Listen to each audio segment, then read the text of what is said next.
સૌને નમસ્કાર, સુપ્રભાત. નવલા નોરતાનો આજે પહેલો દિવસ છે અને જોગાનું જોગ એવું થયું છે કે શક્તિની પૂજાના આ દિવસોમાં આજે એને જ લગતી વાત અને એવા જ કોઈ એક શક્તિપીઠની વાત, એના સંદર્ભોની વાત લઈને આપણી વચ્ચે ભાઈ ડૉક્ટર ભરતભાઈ મકવાણા આવ્યા છે. છિન્ન મસ્તા નામની અસમિયા નવલકથા ડૉક્ટર ઇન્દિરા ગોસ્વામીની લિખિત અને ડૉક્ટર કનૈયાલાલ ભટ્ટ દ્વારા ગુજરાતીમાં અનુવાદિત થયેલી આ એક બહુ જ વિશિષ્ટ કહી શકાય એવા પ્રકારની કૃતિ. તો પ્રશિષ્ટ કૃતિ પરિચય શ્રેણીનો આજે 14મો મણકો અને એ 14મા મણકામાં આજે આપણે આવી જેનો સંદર્ભ માતાજી સાથે, શક્તિપીઠ સાથે છે એવી એક કૃતિ અનાયાસ ભરતભાઈ લઈને આવી રહ્યા છે. તો આ સંયોગને આવકારીએ અને હવે એક નાનકડો વિડીયો આપણે આજના વક્તા જે છે એ બતાવશે આ પૂર્વ ભૂમિકા રૂપે, પછી આપણે એમનો પરિચય મેળવીશું. તો વિનંતી છે ભરતભાઈને. દેખાઈ રહ્યો છે વિડીયો? જી પ્લે કરું છું હવે. જી. प्रसिद्ध मंदिरों में से एक है कामाख्या मंदिर। कामाख्या मंदिर असम के गुवाहाटी से करीब 8 से 10 किलोमीटर दूर नीलांचल पहाड़ी पर स्थित है। देवी के 52 शक्तिपीठों में से एक कामाख्या एक प्रमुख और सबसे पुराना शक्तिपीठ है। मां भगवती के योनि रूप का ये अनूठा मंदिर पूरे ब्रह्मांड का केंद्र बिंदु माना जाता है। मान्यता है कि राजा दक्ष ने एक यज्ञ के दौरान अपनी पुत्री सती के पति शंकर को अपमानित किया, जिससे सती ने दुखी होकर उसी यज्ञ में आत्मदहन कर लिया। जब भगवान शंकर ने सती की मृतदेह को देखा तो वो क्रोध से तिलमिला उठे और अपनी पत्नी की मृतदेह को उठाकर संहारक नृत्य करने लगे। भगवान शिव के इस संहारक रूप से सभी देवी देवता भयभीत हो उठे। शिव के क्रोध से समस्त ब्रह्मांड को बचाने के लिए तब भगवान विष्णु ने अपने सुदर्शन चक्र से एक एक कर मां सती के अंगों को अलग कर दिया। माना जाता है कि इस दौरान सती के शरीर के 52 हिस्से अलग अलग जगहों पर गिरे। इन्हीं अलग अलग हिस्सों को आज देवी के 52 शक्तिपीठों के रूप में जाना जाता है। कहते हैं मां सती का योनि भाग कामाख्या में गिरा, इसीलिए इसे कामाख्या मंदिर का नाम दिया गया। कामाख्या मंदिर का महत्वपूर्ण हिस्सा है गर्भगृह, जो जमीन से लगभग 20 फीट नीचे एक गुफा में स्थित है। गर्भगृह में मां की कोई मूर्ति नहीं है, बल्कि यहाँ योनि के आकार का एक कुंड है जिसमें जल निकलता रहता है। इस कुंड को योनि कुंड के नाम से जाना जाता है। ये कुंड लाल कपड़े और फूलों से ढका रहता है। ये मंदिर कई बार टूटा और बना है, जिसके चलते इस मंदिर की मूर्ति कला विभिन्न काल की विशिष्ट शैली को दर्शाती है। मंदिर के कुछ हिस्सों में की गई नक्काशी गुप्त काल और ओडिशी कला से प्रेरित है। आखिरी बार ये मंदिर 16वीं शताब्दी में नष्ट किया गया था, जिसे 17वीं सदी में राजा नर नारायण ने फिर से निर्मित करवाया। कामाख्या मंदिर धार्मिक स्थल होने के साथ ही मूर्ति कला को देखने के शौकीन पर्यटकों के लिए भी एक अच्छा भ्रमण स्थल है। तो सोच क्या रहे हैं? निकल चलिए असम की खूबसूरत पहाड़ियों में बसे कामाख्या मंदिर के दर्शन के लिए।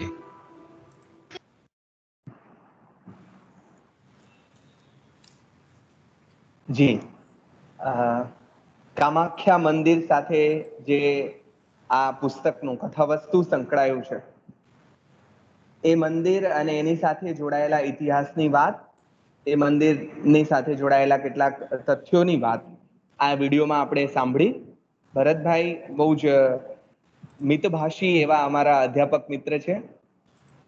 ક્યાંય પ્રકાશમાં આવવાની કોઈ હોડ જાણે હોય નહીં, ક્યાંય દેખાઈ જવાના કોઈ કોડ જેમને હોય નહીં, અને ચૂપચાપ પોતાનું કામ કર્યા કરવાની હોશ, સતત કંઈક નવું કરતા રહેવાની અને છતાં ચૂપચાપ કરતા રહેવાની અમે બધાએ જે એમના પાસેથી શીખવાનું છે તે એ આ છે કે મેં તો ચૂપચાપ ચાહ રહી અથવા તો ખૂણે રે બેસીને ઝીણું કાંતિયું મીરાની જેમ એવું કામ કરતા ડૉક્ટર ભરતભાઈ મકવાણા. હાલ તેઓ DKV arts and science college Jamnagar, જે બહુ જ નામાંકિત કોલેજ છે ગુજરાતની, એવી કોલેજમાં ગુજરાતીના અધ્યાપક તરીકે, મદદનીશ પ્રાધ્યાપક તરીકે તેઓ હાલ કાર્યરત છે. અમારી કોલેજનું સદભાગ્ય એ છે કે અમારા પૂર્વે, અમારા એ કોલેજના એ પૂર્વસૂરી એ રીતે પણ કહેવાય કે અમારા પૂર્વે પણ એ ગુજરાતીના અધ્યાપક તરીકે government arts and commerce college રાપરમાં થોડો સમય માટે એ સેવા બજાવીને ગયા છે. ભાવનગર યુનિવર્સિટીમાંથી તેમણે આધુનિક ગુજરાતી કવિતામાં લોક તત્વનો વિનિયોગ એ વિષય પર પીએચડીનો અભ્યાસ કર્યો છે. ટૂંકી વાર્તામાં જાતીયતા એ વિષય પર એમણે એમફિલનો અભ્યાસ કર્યો છે. અને મેં કહ્યું તેમ બહુ જ ઓછા બોલા એવા અમારા આ સાહેબને આજે આપણે આટલી બધી વાર સાંભળવાના છે, એનો વધારે આનંદ છે. આજે કદાચ 1 કલાક માટે ભરતભાઈને પહેલી વાર અમે લોકો સાંભળીશું, કારણ કે અમે સામાન્ય રીતે અમે જ બધા બોલકા, talkative, we are very much talkative people, અને એની સામે આ એકદમ મિતભાષી એવા મિત્ર, પણ બહુ જ અભ્યાસી, જેમણે પોતાના પરિચયમાં પણ પોતે કઈ કોલેજમાંથી છે એટલું જ લખી મોકલ્યું. માંડ એમના પીએચડીના વિષય અને બીજી વિગત 17 વાર પૂછી ત્યારે એમણે આપી. તો એમનો જે વક્તવ્ય હશે એ જ એમનો પરિચય આપણને આપશે. તો હવે વધુ સમય ન લેતા વિનંતી કરીએ ભરતભાઈને કે તેઓ આજે છિન્ન મસ્તા એવી એક થોડી વિશિષ્ટ પ્રકારની કૃતિને આપણી સમક્ષ ઉગાડે. શ્રી ભરતભાઈ મકવાણા. નમસ્કાર બધાને. અને ખાસ તો મારો અવાજ બરાબર આવે છે? જી જી ભરતભાઈ. હા, બધાને વિદ્યાર્થીઓ માટે આ વક્તવ્ય છે મારું, એટલે એ રીતે હું વાત કરીશ કે તમને આ પુસ્તક વાંચવાનું મન થાય, તમને આ પુસ્તક વિશે ને એની સાથે જોડાયેલા સંદર્ભો શોધવાનું મન થાય. હવે તમને એક સવાલ એ પણ થયો હશે કે જો તમે વાત તો કામાખ્યા મંદિર દેખાડ્યું ને પુસ્તકનું નામ તો છિન્ન મસ્તા છે, બંને દેવીઓ છે, યોગાનું યોગ, આ દેવીઓનું પર્વ શરૂ થયું છે, ત્યારે આવી આ 2 દેવીઓ સાથે જોડાયેલી વાત છે. કેમ આ પુસ્તકનું નામ આવું છે અને મેં દેખાડ્યું તમને કામાખ્યા મંદિર. છિન્નમસ્તા દેવી છે એ એક એવા દેવી, એની વાત પણ થોડીક કરી દઉં હું તમને, પછીથી સર્જકનો પરિચય આપું એ પહેલા. કેમ કે કામાખ્યા મંદિર, કામાખ્યામાં માતા અને છિન્નમસ્તા માતા બંને જુદા છે. ક્યાં જુદા છે તો કે કામાખ્યા વિશે તમે વિડીયો જોયો, પણ આના વિશે મને ઓથોરાઇઝ વિડીયો નહોતો મળ્યો એટલે હું બતાવી ન શક્યો. આ દૂરદર્શનની સાઇટ ઉપરથી કે રીતે હું બતાવી શકું, પણ બાકીના કોઈ પ્રાઇવેટ મૂકેલા વિડીયો હું તમને ન બતાવી શકું. એટલે આ એક એવી દેવી હતી જેણે રાક્ષસોના સંહાર કરવા માટે, આ બધા કાલિકા માતાના રૂપો છે. એક રૂપ એ આખા રાક્ષસોના સંહાર કરવા માટે એને એટલો બધા રાક્ષસોને ભયંકર, હું છિન્નામસ્તા દેવી વિશે બોલી રહ્યો છું, કે એને ભયંકર સંહાર કર્યો. પછી દેવતાઓએ શિવજીને કીધું કે તમે દેવીને વિનંતી કરો ને રોકો હવે આ જે રીતે, એટલે શિવજીએ દેવીને કીધું કે હવે તમે શાંત થઈ જાઓ, એટલે દેવી શાંત થઈ ગયા. પણ થોડા ઘણા સમય પછી એનાથી રહેવાયું નહીં, એને ભૂખ લાગવા માંડી, કેમ કે એને રાક્ષસોને મારીને એનું લોહી પીધું ને એ રીતે રાક્ષસોને ખતમ કર્યા. એટલે દેવીએ શિવજીને કીધું કે હવે મારે કોઈને ને કોઈને મારીને એનું લોહી પીવું પડશે. તો શિવજીએ એનો રસ્તો કાઢ્યો કે હવે તમે જે નિર્દોષ પ્રજા છે એને ન મારો, પણ તમને જો રહેવાતું જ ન હોય તો તમારું પોતાનું મસ્તક કાપી અને તમે તમારું રુધિર પીવો, જેથી તમને જે ભૂખ છે એ તૃપ્ત થશે. અને દેવીએ પોતાનું મસ્તક કાપ્યું, એમાંથી એને પોતે લોહી પીધું, પોતે પીધું, સાથે 2 બીજી દેવીઓને પણ એમાંથી એ લોહી પીવા મળ્યું. એટલે એ રીતે એ દેવી અલગ છે અને કામાખ્યા દેવી અલગ છે. પણ આપણે જે કૃતિની વાત કરવાની છે એ આખી કૃતિ કામાખ્યા દેવી અને એ પરિસરની આસપાસની છે. ફક્ત એનો જે મુખ્ય નાયક કહી શકાય એ કામાખ્યા દેવીનો ભક્ત નથી, પણ છિન્ના મસ્તા દેવીનો ભક્ત છે. એટલે એની વાત કરું એ પહેલા હું તમને સર્જકની વાત થોડી કરી દઉં જેથી તમને ખ્યાલ આવે. બીજી પણ એક વાત એ પણ કરવી છે કે જ્યારે આપણે કોઈ પણ કૃતિ, કોઈ પણ ભાષાની કોઈ પણ કૃતિ વાંચીએ અને જો એમાં શરૂઆતની ભૂમિકા લેખકે પોતે લખી હોય તો દરેક વિદ્યાર્થીએ એક ખાસ વાંચવી જોઈએ, જેથી એના લખાણના એ સંદર્ભો એમાંથી સામે આવશે. પણ એ પહેલા આપણે સર્જકનો પરિચય મેળવી લેશું કે ઇન્દિરા ગોસ્વામી કોણ છે અને કેમ આપણે એની આ કૃતિ આટલી મહત્વની છે. આમ તો કૃતિની ઉપર હેડિંગમાં જ લખ્યું છે ભારતીય જ્ઞાનપીઠ પુરસ્કાર વિજેતા સાહિત્યકાર. એટલે સહજ છે કે આ સર્જક છે જેની કૃતિ વિશે આપણે વાત કરવાના છીએ. અનુવાદક વિશે મેં જાજુ કશું નથી લીધું, પણ એ સાહિત્ય અકાદમીમાં પણ અનુવાદક પણ કામ કરી શક્યા છે. પણ આ ઇન્દિરા ગોસ્વામી છે જેનો ફોટો તમને ગૂગલમાં પણ તમે જોઈ શકશો, એના વિશેની ડિટેલ પણ તમે જોઈ શકશો. મેં કેટલીક માહિતીઓ તમારી સામે રાખી છે કે એનો જન્મ 14-11 અંગ્રેજી ગુજરાતી ભાષા મિક્સ થઈ ગઈ છે ત્યાં 1942માં થયો અને 19/11/2011માં એનું અવસાન થયું. આ તખલ્લુસ એનું ઇન્દિરા ગોસ્વામી એનું નામ છે. ખરેખર ખરું નામ તો એનું આ ઉલટું સુલટું અહીંયા પણ ભૂલ થઈ છે મારી કે એનું નામ મામોની રાયસમ ગોસ્વામી છે, પણ એને પછીથી ઇન્દિરા ગોસ્વામી એવું નામ ધારણ કર્યું છે. લેખક તરીકેનું જે નામ ધારણ કરવું પડે એ નામ એણે ઇન્દિરા ગોસ્વામી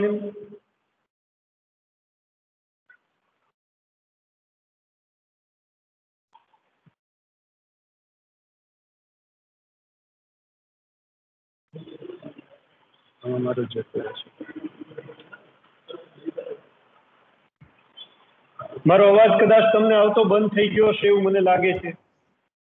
હવે આવે છે, બરાબર આવે છે. આવે છે? હા, તો વાંધો નહીં, કેમ કે આમાં ફોનમાંથી જોડેલું હોય એટલે રિંગ આવે તો હા, હા, ન રિસીવ કરીએ તો પણ એ એટલી વાર તો કાપે છે. પણ હા, મામોની રાયસમ ગોસ્વામી જેણે પોતાના સર્જક તરીકેનું નામ ઇન્દિરા ગોસ્વામી એવું ધારણ કર્યું, એણે પોતાના સંશોધનનો વિષય માધવ કંદલી, એટલે કેમ આપણે નરસિંહ મહેતા ને બધા છે એમ આસામના સર્જક છે માધવ કંદલી, એણે પણ રામાયણ લખી અને તુલસીદાસ વિશે આપણે જાણીએ કે એની પણ એક રામાયણ છે.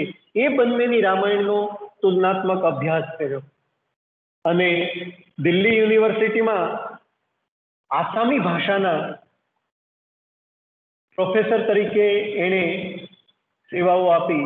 એના જીવનની ખાસ વિશિષ્ટતા એ હતી કે એને સૌથી મોટી ભૂમિકા અદા કરી કે જેમ કાશ્મીરમાં અલગ લડાઈઓ ચાલી રહી છે એમ આસામમાં પણ અમુક ઉગ્રવાદી સંગઠનોની લડાઈઓ ચાલી રહી હતી.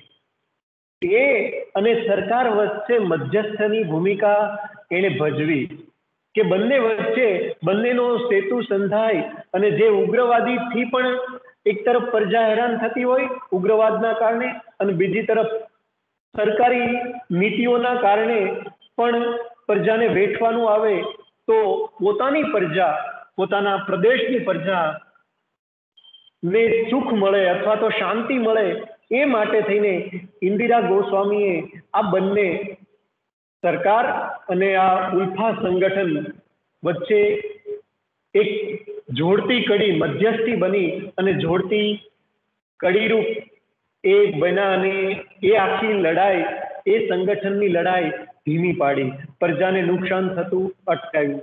એના વિશે બીજી એક મહત્વની વાત કે એને પહેલી વાર્તા તો પોતાની 15-16 વર્ષની ઉંમરે લખી, પણ એનો પહેલો વાર્તા સંગ્રહ પણ એની 20 વર્ષની ઉંમરે પ્રગટ થઈ ગયો 1962માં.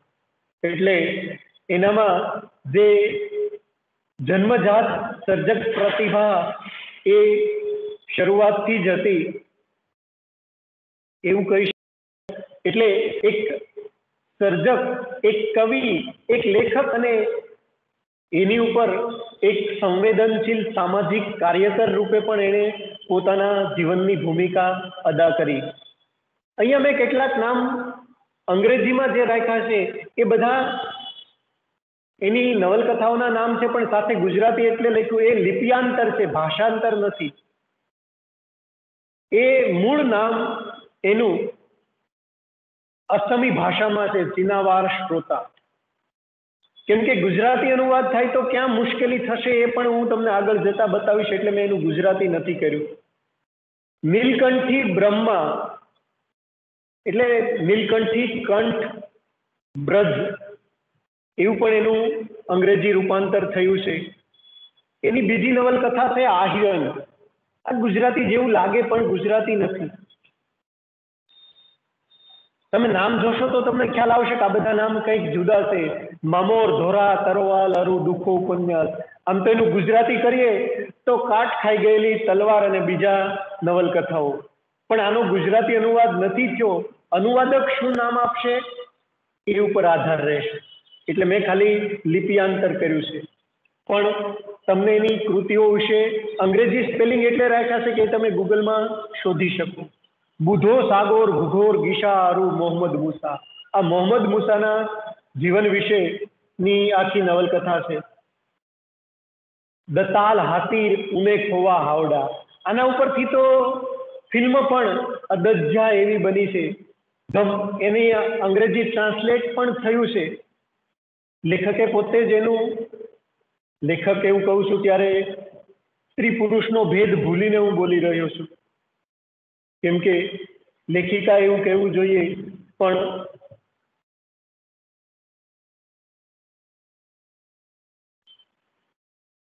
આ પણ એની નવલકથાઓ છે. ઉદય ભાનુર ચરિત્ર. ચરિત્ર એવું મેં જરાક ગુજરાતી કરી નાખ્યું છે. પણ નાગોથ સોહોર એ પણ એની નવલકથા છે. તે જરૂર ધુલીરે ધુસારીતા પુષ્ઠ. દાશોરો થીર ખુજ. હવે મેં કેમ ગુજરાતી બધાનું ન કર્યું એ તમને બતાવું. કેમ કે મૂળ કૃતિ આપણે જે છે એ પીળા અક્ષરે એટલે મેં રાખી કે એનું મૂળ નામ જે હતું એ તો એવું હતું ચીના માસ્તાર મહુંટો.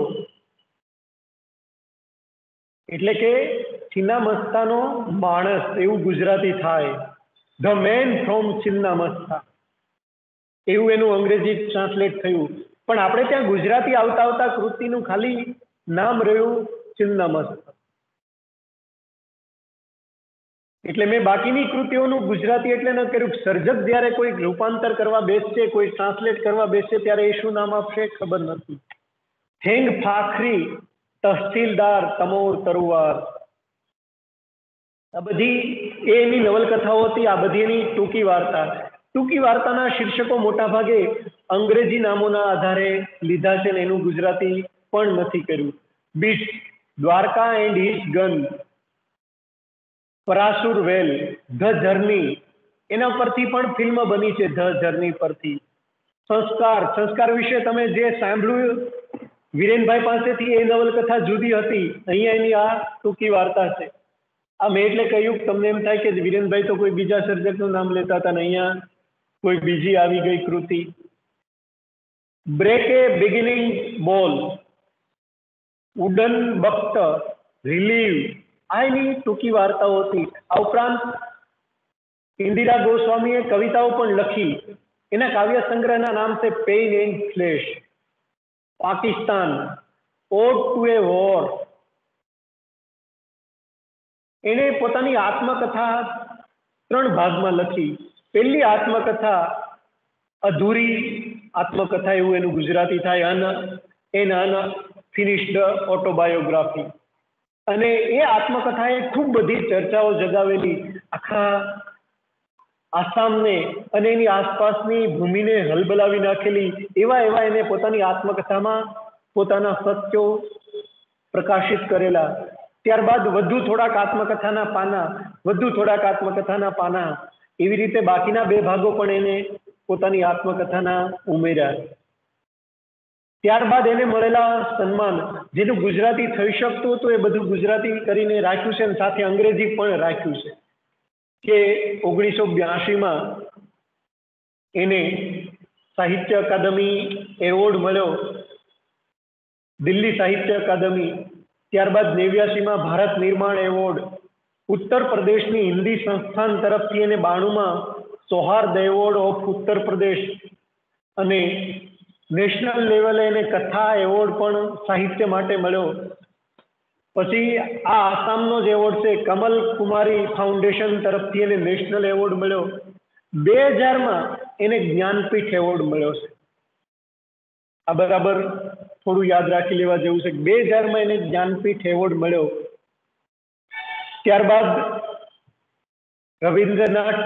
રવિન્દ્ર ભારતી, જેને આપણે શાંતિ નિકેતન કહીએ, એના તરફથી 2002માં એને ડિલીટની ડિગ્રી મળી.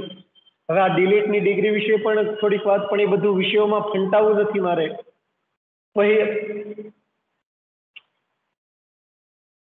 આસામની જે બીજી સંસ્થા તરફથી પણ એને મહિયોશી જયમાતી એવોર્ડ પણ મળેલો છે. હજી પદ્મશ્રી એવોર્ડ એને 2002માં મળ્યો, પણ એને સ્વીકાર્યો નહીં, એનો અસ્વીકાર કર્યો. ત્યારબાદ રાજીવ ગાંધી યુનિવર્સિટી અને ઇન્દિરા ગાંધી ઓપન યુનિવર્સિટી તરફથી એને ડિલીટની ડિગ્રી પણ આપવામાં આવી. ઈશ્વરચંદ્ર વિદ્યાસાગર સોસાયટી તરફથી એને ઈશ્વરચંદ્ર વિદ્યાસાગર સુવર્ણચંદ્રક પણ મળ્યો. ત્યારબાદ કૃષ્ણ કથા હેન્ડીકેપ એવોર્ડ એને સંશોધન માટે મળેલો એવોર્ડ હતો. ત્યારબાદ ઇન્ટરનેશનલ ફેડરેશન તરફથી પણ એને શાંતિના એમ્બેસેડર તરીકેનો એવોર્ડ મળ્યો, કેમ કે એને પેલી જે મધ્યસ્થીની ભૂમિકા ભજવી હતી એના માટે. એ ઉપરાંત એને ધ ઇન્ટરનેશનલ તુલસી એવોર્ડ ફ્લોરિડાની એક યુનિવર્સિટી તરફથી આપવામાં આવ્યો, અને એના મૃત્યુ પછી આસામ રત્ન એવો એવોર્ડ પણ એને અપાયો. હવે એનું જુદી જુદી સંસ્થાઓ સાથેનું અનુસંધાન થોડું ઝડપથી હું વાંચી જઈશ, કેમ કે આમાં બહુ સમય મારે નથી લેવો, પણ તમને પૂરો પરિચય મળે એટલા માટે આ બધું રાખ્યું છે. એટલી વારમાં તમે પણ ઘણું ખરું વાંચી લીધું હશે. સાહિત્ય અકાદમીના સલાહકાર સમિતિના સભ્ય, સાહિત્ય અકાદમી જનરલ કાઉન્સિલના સભ્ય, સંશોધન સમિતિના સભ્ય દિલ્હી યુનિવર્સિટી. હું કેટલુંક કાપતો જાઉં છું. ભારત સરકારના રાજા રામ મોહન રાય ગ્રંથાલય, જે દરેક પુસ્તકને કોપીરાઇટના હક આપે છે, એ સંસ્થાના પણ એ સભ્ય રહ્યા. ત્યારબાદ બનારસ હિન્દુ યુનિવર્સિટી અધ્યયન મંડળના સભ્ય પણ રહ્યા. હું કેટલુંક કાપી જાઉં છું. આસામના શંકરદેવ કલાક્ષેત્રના પણ એ સભ્ય રહ્યા. ભારત સરકારના આયોજન પંચના પણ એ 2004માં સલાહકાર હતા.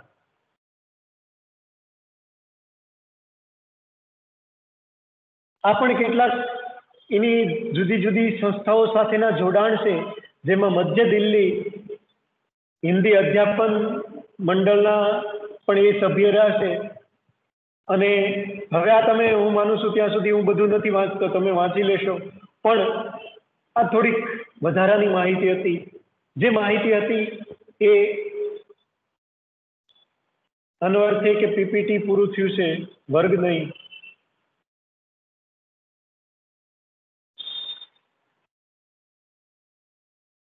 ફરીવાર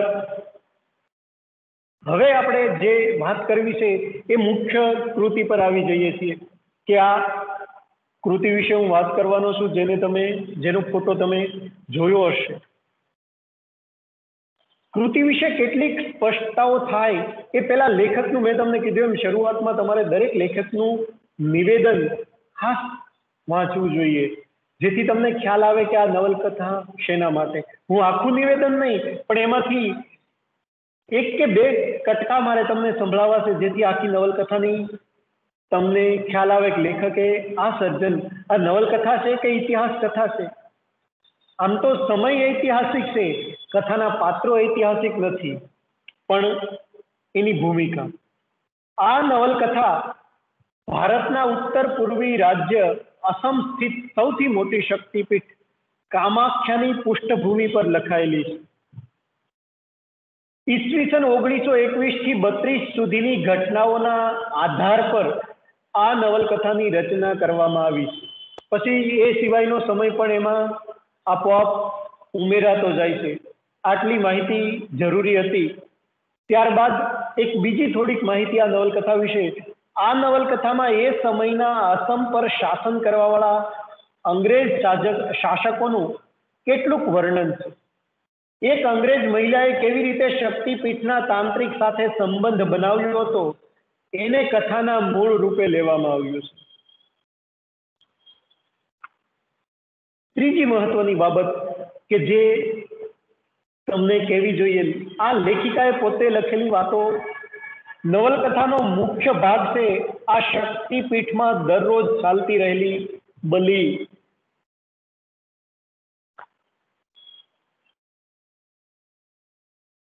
આ ત્રણ મહત્વની બાબતો અને ત્યારબાદ આપણી કથા વિશેની વાત શરૂ કરીએ કે આ એક એવી નવલકથા છે કે જેને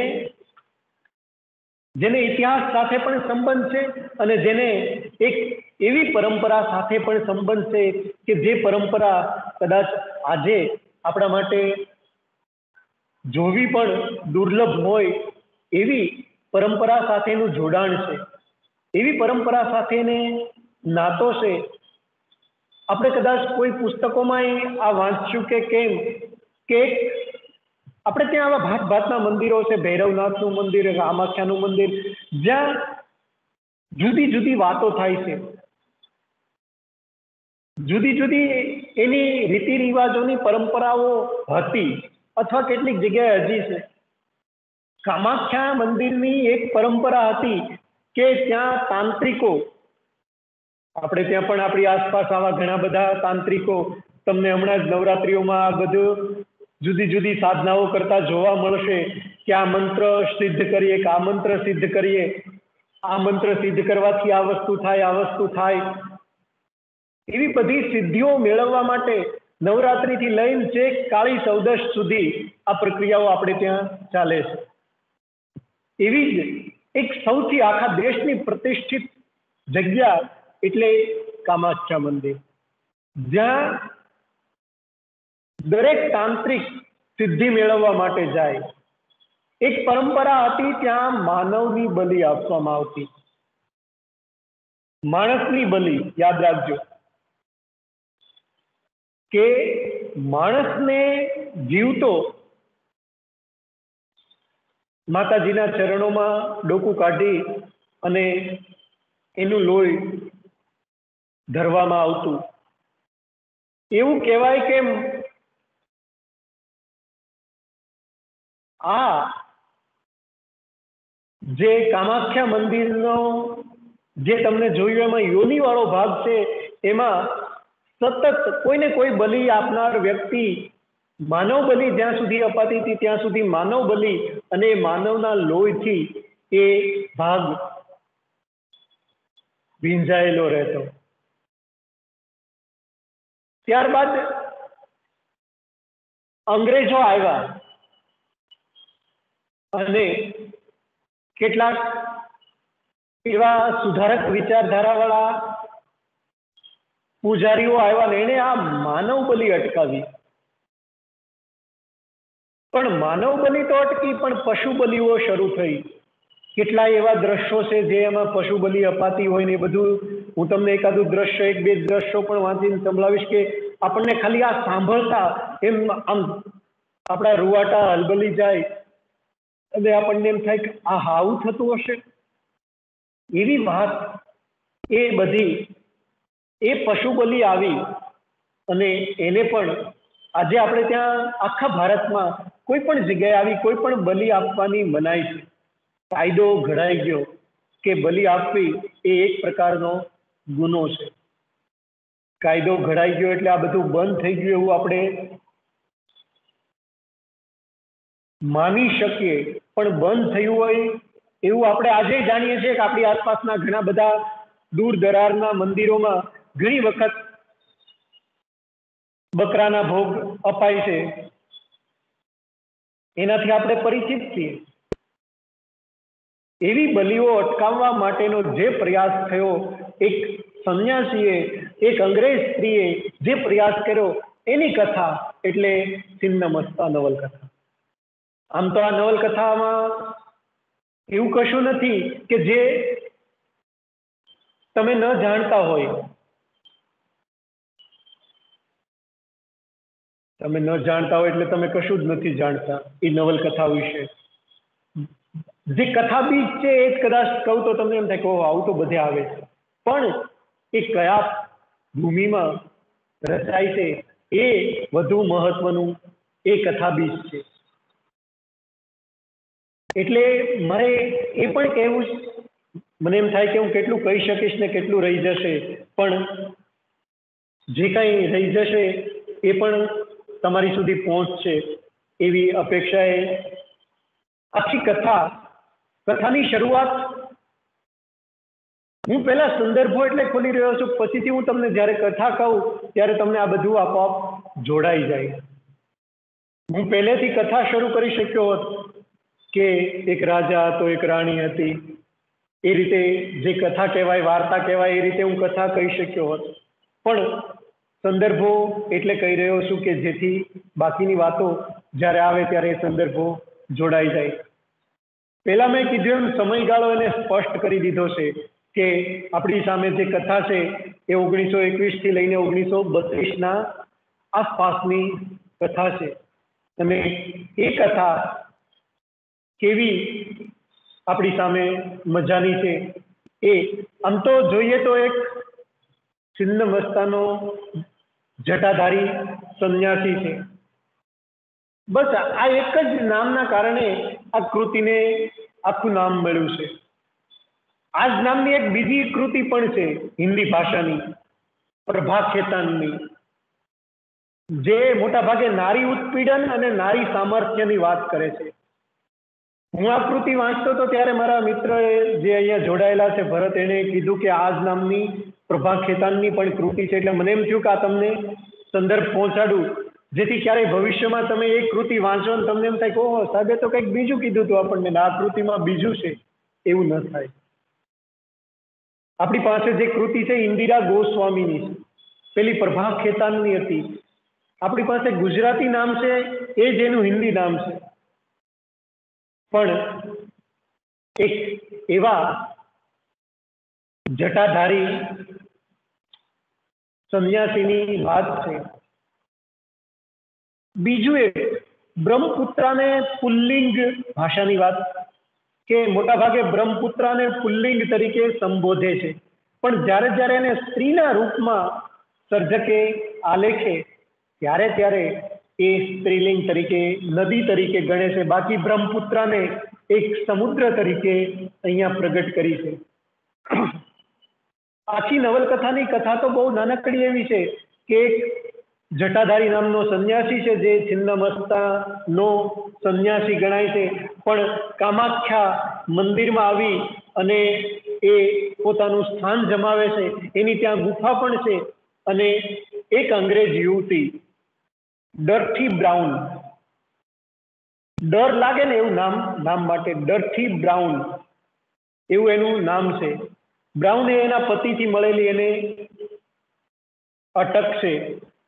આ ડર્થી બ્રાઉન જેને સંતાનો નથી થતા, કામાખ્યા મંદિર વિશે આપણે આગળ વિડીયો જોવામાં આવ્યું એમ કોઈ પણ માણસ પોતાની જે કાંઈ મનોકામના લઈને જાય ત્યાં પૂર્ણ થાય છે એવી ધારણાઓ હતી.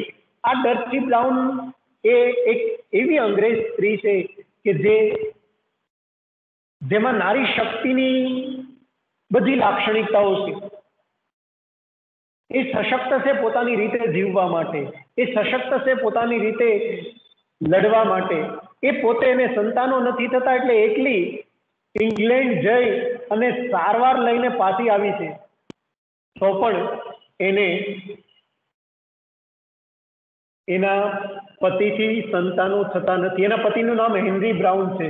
ખાસ જરૂરી એનો ઉલ્લેખ બહુ નથી, પણ આ ડર્ટી બ્રાઉનને સંતાનો નથી થતા અને કદાચ એટલા કારણે કોઈ કારણસર પતિ પત્ની વચ્ચે ઝઘડો થાય છે અને ડર્ટી બ્રાઉન એ પતિનું ઘર ત્યજી અને નીકળી ગઈ છે અને અને વારા ઘડી આવે છે, પણ એ સંયોજક છે.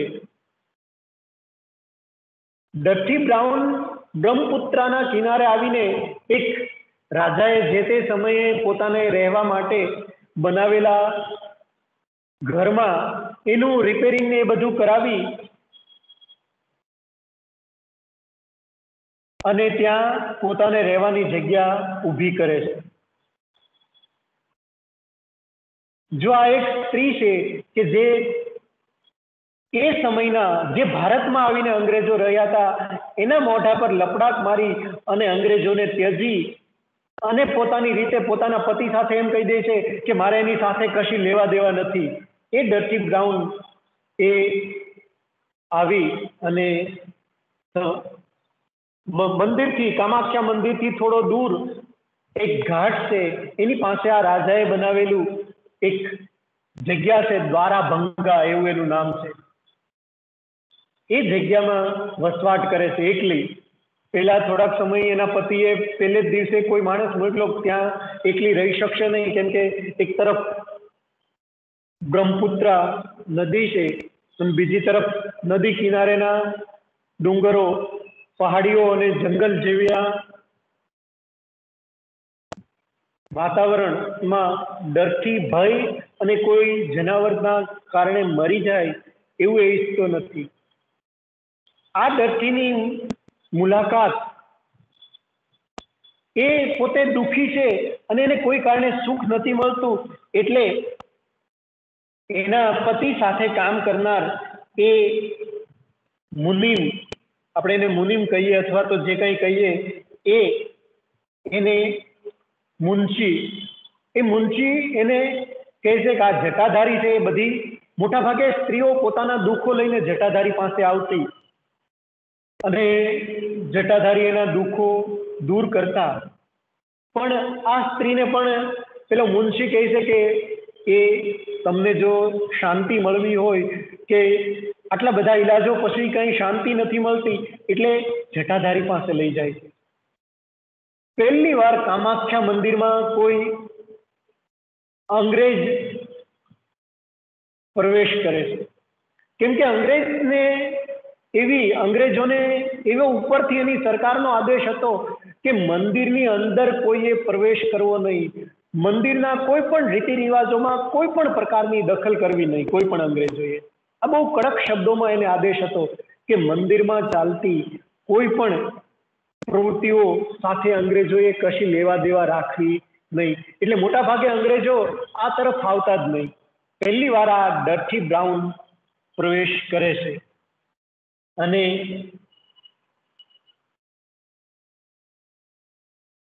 એ જટાધારી પાસે ઘણી બધી સ્ત્રીઓ આવી છે પોતપોતાની પીડાઓ લઈને, એમ ડર્ટી બ્રાઉન પણ એને મળે છે જટાધારી સંન્યાસીને અને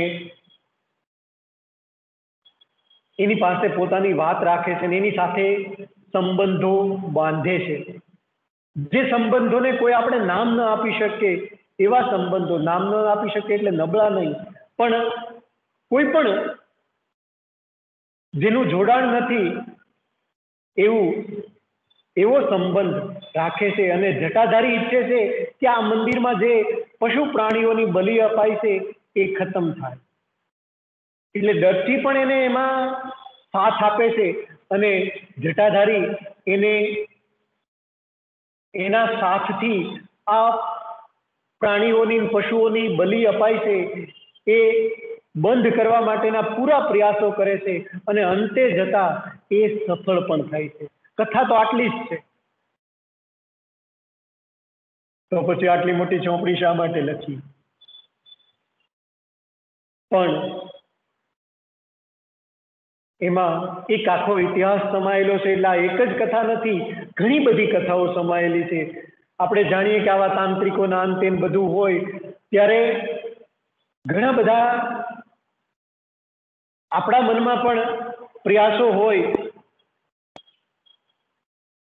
અને ઘણી બધી લોકવાયકાઓ પણ હોય, સાથે બીજા પાત્રો પણ હોય. બીજા પાત્રોની વાત કરું ત્યારે બીજી એક કથા પણ સાથે મારે કહી દેવી. નાની નાની કથાઓ છે, હું તમને ટુકડે ટુકડે જુદી પાડીને કહી રહ્યો છું. આમાં એવી રીતે ગૂંથાયેલી છે કે જે પકડવી મુશ્કેલ પડે. જેમાં જટાધારીની કથા છે એમ એક રત્નધર નામના વ્યક્તિની પણ કથા છે કે જે કામાખ્યા મંદિરના પંડા એટલે પૂજારીનો તંત્ર વિધિ, જે આ બલિ આપવાની એવી વિધિ કરાવનારો માણસ છે, મનમોહન શર્મા, એનો દીકરો છે. એ બલિ આપવામાં, જે બલિ આપવાનું કામ કરનાર પૂજારી છે એનો દીકરો છે. આ થોડીક વધુ ભાર દઈને હું સ્પષ્ટતા કરું છું. આ રત્નધર એ ખૂબ જ સારો ચિત્રકાર પણ છે. આપણે ત્યાં મોટા ભાગે આવી બધી આવડતો વાળા રાજાઓની ઘણી બધી કથાઓ છે. પણ આ રત્નધરને તરુણાવસ્થામાં એ જુએ છે, પહેલી વાર બલિ અપાય છે અને એનાથી આ દ્રશ્ય જોવાતું નથી અને એ ગાંડો થઈ જાય છે. ઘણા બધા ઉપાયો કરવા છતાં, દવાઓ ને એ બધું કરવાથી પણ એને એનું ગાંડ પણ જતું નથી. વારંવાર એને પેલી ધૂન ચડી આવે છે ગાંડપણની અને ગાંડા કાઢવા માંડે છે. પણ જ્યારથી આ જટાધારી એ કામાખ્યા મંદિરમાં પ્રવેશ કર્યો છે અને પેલા મનમોહન શર્માને પણ એમ થયું કે જટાધારી જો બધાના દુઃખો ઉતારતો હોય તો એ મારા દીકરાને ત્યાં લઈ જવામાં, કેમ કે એની માટે એનો દીકરો કેટલો, આપણે જાણીએ છીએ દીકરો કેટલો મહત્વનો હોય મા બાપ માટે. જોકે જાણતો તો મનમોહન શર્મા કે આ જટાધારી તો બલિ બંધ કરાવવા માંગે છે, જે બંધ કરાવે તો પોતાનો ધંધો પણ બંધ થાય એમ છે. તો પણ એ પોતાના દીકરાને એની પાસે લઈ ગયો અને જટાધારીએ એ દીકરાને સાજો કરી આપ્યો છે અને એને જટાધારીએ જ પેલા ચિત્ર દોરવા તરફ વાળી દીધો છે. અને જટાધારી એને સંદેશાઓ આપે છે કે તું આ પ્રકારનું ચિત્ર દોર, તું આ પ્રકારનું ચિત્ર દોર, તું આ પ્રકારનું ચિત્ર દોર. જટાધારી ઈચ્છે છે કે એવું ચિત્ર બનાવે કે એક રાજા હતો જેણે જે દર વર્ષે 10,000 પશુઓની બલિ આપતો હતો. એ રાજાને મૃત્યુ કોઈ એવી ક્ષણે થયું કે હોડીમાં મરેલો પડ્યો છે અને નર્તકીઓને કોઈએ ગળા દબાવીને વાંસથી એક સાથે મારી નાખી છે. એ ચિત્ર બનાવવા માટે પેલા એને સોંપ્યું છે રત્નધરને કે તું આવા ચિત્ર બનાવ. જુદા જુદા ચિત્રો બનાવી અને રત્નધરને એ કહે છે કે તું આ બધા ચિત્રો અંગ્રેજોને વેચ, કેમ કે જટાધારી ઈચ્છે છે કે આ ચિત્રો જો નહીં વેચે તો એ તૂટી ફૂટી જશે. એટલે મોટા મોટા અંગ્રેજ અમલદારો છે એને આ ચિત્રો વેચવામાં આવે છે. આવા તો અનેક ચિત્રો એને બનાવ્યા છે કે જેમાં આ કામાખ્યા મંદિરનો ઇતિહાસ સમાયેલો હોય. પાડાની બલિ અપાતી હોય અને પાડો ભાગી નીકળવા માટે મથતો હોય, એ બધા પણ એના ચિત્રોમાં આવે છે. એક જ મિનિટ.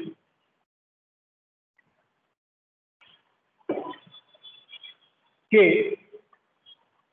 એની કથા છે આ રત્નધરની અને એની સાથે જોડાય છે એક વિધિબાલા, જે બાજુના એક ગામની યુવતી છે.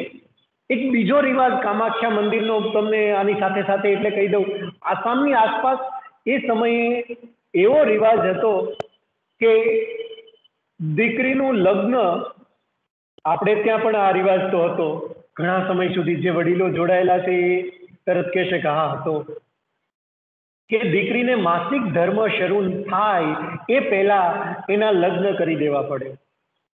બીજું, એ જ દીકરી કામાખ્યા મંદિરમાં પૂજા માટે જઈ શકે જેને માસિક ધર્મ શરૂ ન થયો હોય. કુંવારિકા એવો શબ્દ આપણે ત્યાં છે. એ કુમારિકા દીકરી હોય એવી આ વિધિબાલા છે. પણ આ વિધિબાલા એ બાજુના ગામની છે ને એને પૂજા માટે દરેક કુમારિકા દીકરીઓને અહીંયા પૂજા માટે લવાય છે ને એની પૂજાઓ થાય છે, જ્યાં એનો જે માસિક ધર્મ શરૂ થવાનો પહેલાનો સમયગાળો એટલે 10-12 વર્ષની ઉંમરની આસપાસની દીકરીઓની પૂજા કામાખ્યા મંદિરમાં ની બહાર એનું એક આખું નાટઘર જ્યાં નાટક ને નૃત્ય ને એ બધું થાય છે. બિહાર નહીં પણ આસામનું તમે નૃત્ય પણ જોશો તો પેલું બિહુ નૃત્ય તમને મજા આવી જશે. સરસ મજાનું નૃત્ય છે. પણ એવી એક વિધિબાલા જે પહેલી વાર આવી છે ને એને એમાં પૂજા થવાની છે. મોટા ભાગે આ કુમારિકાઓની જ પૂજા થાય છે, પણ વિધિબાલાનું ખાધે પીધે શરીર સૌષ્ઠવ ખૂબ હોવાથી લોકો એવું ધારી લે છે કે આ વિધિબાલા એની ઉંમર વધી ગઈ છે, એ કુમારિકા નથી. એનો બાપ એમ કહે છે કે જો એ કુમારિકા ન હોય તો હું મારું માથું કામાખ્યાના ચરણમાં ધરી દઈશ, હું મારી બલિ ચડાવીશ. ત્યારે એને પૂજાની અનુમતિ અપાય છે. પણ સામાજિક રીત જો આ રીતિ રિવાજો ઉપર પણ સર્જકે બરાબર ફોકસ કરીને ખૂબ બધું આક્રમણો કર્યા છે કે સામાજિક રીતિ રિવાજો પણ એ મંદિરમાં તો પૂજાને એવું થઈ ગયું, પણ પેલી દીકરી ઉંમરમાં મોટી લાગવાથી એના લગ્ન થતા નથી ઘડીકમાં. કેમ કે સામાજિક રીત રિવાજ પ્રમાણે એના લગ્ન એ કુમારિકા હોય ત્યાં સુધી થઈ જવા જોઈએ, એટલે કોઈ ઘડીકમાં એની સાથે લગ્ન કરવા તૈયાર થતું નથી. એટલે એના પિતા શ્રી હિદત એવું એનું નામ છે કે એ ના છૂટકે મોટી ઉંમરનો જે એક વખત જેના લગ્ન થઈ ગયા છે, જેના ઘરમાં એક પત્ની પણ છે અને એના કેટલાક સંતાનો પણ છે, એવો મૂર્તિઓ, હવે આને મૂર્તિઓ કેવો કે કેમ એ પણ મને પ્રશ્ન છે, કે એવા વ્યક્તિ એવા બીજી વખત લગ્ન કરવા તૈયાર થયેલા વ્યક્તિ સાથે વિધિબાલાના લગ્ન ગોઠવી આપે છે.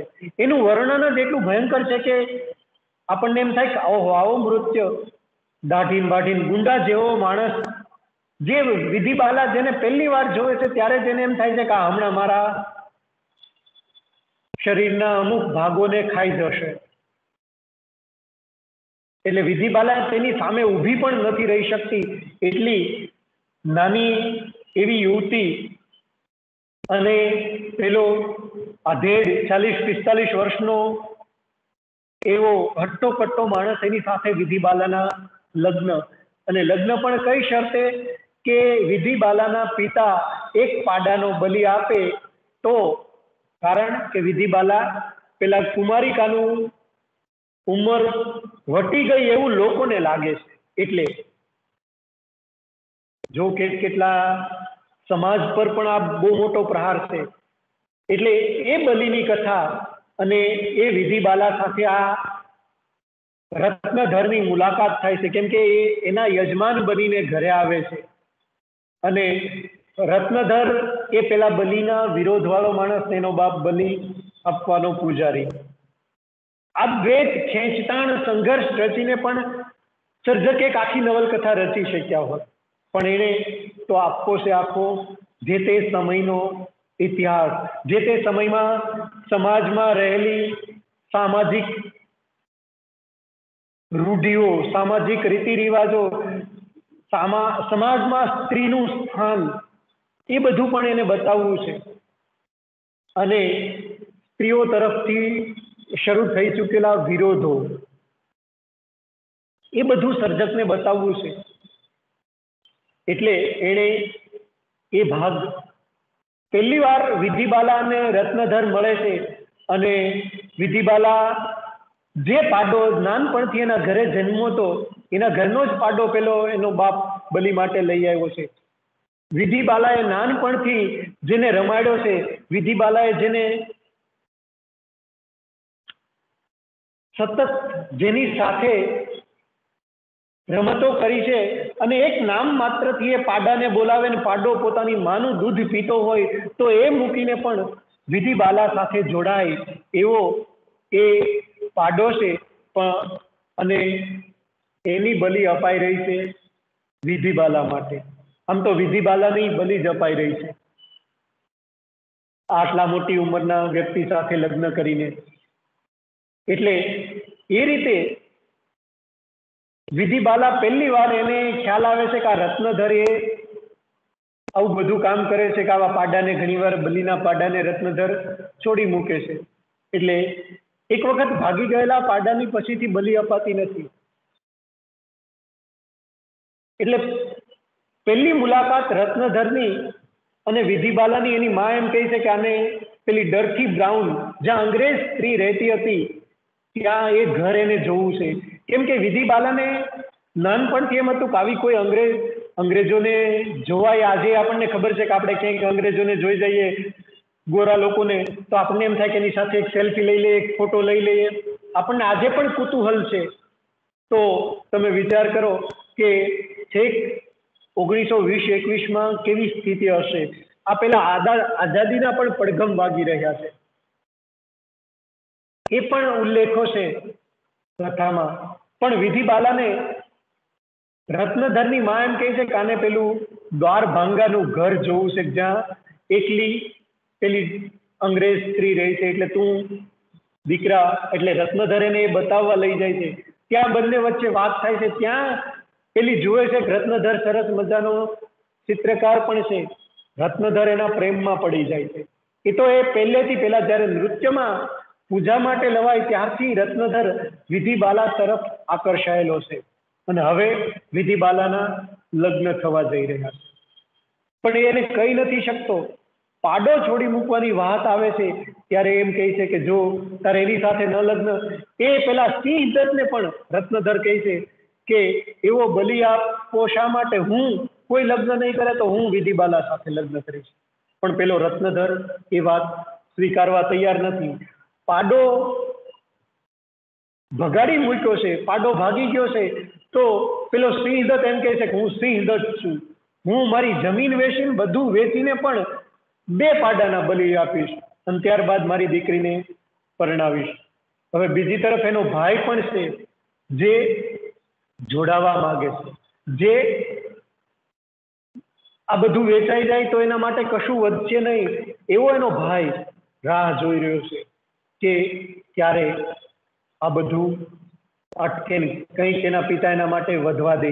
દીકરી પણ જાણે છે કે જો આ બધું આમનામ રહેશે તો ભાઈ માટે પણ કશું નહીં વધે અને એને કોઈ પણ રીતે પેલા વ્યક્તિ સાથે આવા બીજવર સાથે પરણવું નથી. મને એક ગુજરાતી કવિતાનું નામ યાદ આવે, જનાવરની જાન એવી ગુજરાતી કવિતા છે કે જેમાં આવા ઉંમર ભેદથી જે લગ્નના ભેદ છે કે નાનકડી એવી કન્યા હોય જે હજી પાંચિકા રમવાનું માંડ ભૂલી ન હોય અને પેલો 60 વર્ષનો વરરાજો હોય. એટલે આ લગ્નના રીતિ રિવાજ પ્રત્યે પણ સર્જકે ટકોર કરી છે. એટલે વિધિ બાલા ના છૂટકે ઘરમાંથી ભાગી જાય છે અને એક વેશ્યાઓના સમૂહમાં પાસે જઈને ઊભી રહી છે. એ લોકો એને પોતાની સાથે લઈ જાય છે. પણ વિધિ બાલા એક ક્ષણે જ ખાવાનું ત્યજી દે છે અને છેલ્લા 1 મહિનો સુધી એ ભૂખી રહી અને એ એમ જ માને છે કે મારા પાડાને મારા માટે થઈને આ લોકો મારી નાખ્યો, મારા માટે થઈને કોઈ પાડાનું બલિ અપાય એ કરતા હું જ મરી જાઉં એમ માનીને પોતાનો જીવ આપી દે છે. બીજી તરફ વિધિ બાલાએ જીવ આપ્યો છે એ વાત ખબર પડતા જ રત્નધર પણ વધ સ્થળ એટલે કે જ્યાં બલિ અપાતી હોય એ જગ્યાએ જઈને પોતાનું માથું પછાડીને પોતાને લોહી લુહાણ કરી દે છે અને ગાંડો થઈ જાય છે ફરીવાર. રત્નધરે ઘણા બધા ચિત્રો એટલા સરસ બનાવ્યા છે કે જેના વર્ણનો સર્જકે કર્યા છે એ પણ સમય રહેશે. રમજાનભાઈ, મને સમય થોડોક કહી દેજો. જ્યારે 5 મિનિટ બાકી હોય ત્યારે તમે વચ્ચે બોલજો કે ભરતભાઈ હવે 5 મિનિટ છે, એટલે હું બધું આમ સંકેલવા મથું. જી જી, જરૂર જરૂર. તો હજી તો છે ને? હા, છે, આરામથી તમે વાત કરો. કોઈ વાંધો નહીં. આ વિધિબાલાની કથા છે, વિધિબાલા અને રત્નધરની. ત્રીજી એક કથા છે જે મંદિર સાથે જોડાયેલી છે. હું કથા એટલે કહી રહ્યો છું તમને બધાને, તમને નવલકથાનો કેટલો ભાગ આવે, બાકી જે એનું મહત્વ છે, એની કલાત્મકતા છે, તમે જ્યાં સુધી એને વાંચશો નહીં ત્યાં સુધી તમને હું પહોંચાડી નહીં શકું, ગમે એટલું કરીશ તો પણ. એક કલાકૃતિ સંપૂર્ણ એની પાસે ગયા વગર આપણને પ્રાપ્ત થતી નથી. એક રીતિ એવી પણ છે કામાખ્યા મંદિરની કે ત્યાં જુદા જુદા માતાજીના, આપણે કેમ જુદા જુદા માતાજીના ભુવા હોય કે પેલા માતાજીનું ધૂણે, પેલા માતાજીનું ધૂણે, પેલા માતાજીનું ધૂણે, એમ ત્યાં ઘોડા છે કે કામાખ્યા માતાનો ઘોડો, કાલિકા માતાનો ઘોડો, શિવજીનો ઘોડો. એને દેહુઆ પણ કહે છે, ઘોડા પણ કહે છે ને દેહુઆ પણ કહે છે. હવે જો આ લોકોની વિશિષ્ટતા શું છે કે એક ઉત્સવ થાય છે આખા વર્ષમાં, જે ખૂબ જ મોટો ઉત્સવ મનાય છે. એવો ઉત્સવ એ